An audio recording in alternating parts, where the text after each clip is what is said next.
Hi, it's Steve. Today we'd like to show you how to replace a lower rack wheel on your dishwasher. It's a really easy repair. Let me show you how we do it. Now to do this repair, we'll need to open up the dishwasher, remove any items that are in that bottom rack, and then we'll set that rack on a suitable work surface and we can change out that wheel. Now when you've identified which of the wheels that you're going to replace, you'll need to lift off the cover to expose the carrier underneath where those two wheels sit on. There are 4 tabs, one at the front and the rear, and 2 more in the middle that secure that cover to the carrier. And there's also 2 more located inside.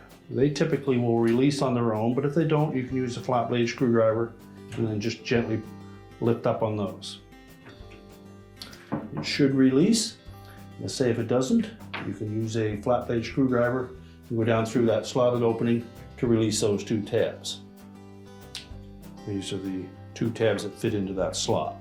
So remove the defective wheel and set that aside.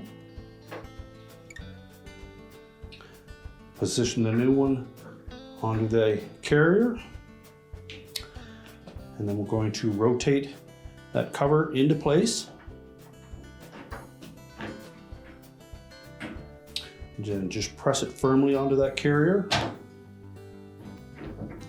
Make sure it snaps into position. And now we're ready to put the rack back into the dishwasher. We can now put that rack back into the dishwasher, close up the door, and your repair is complete.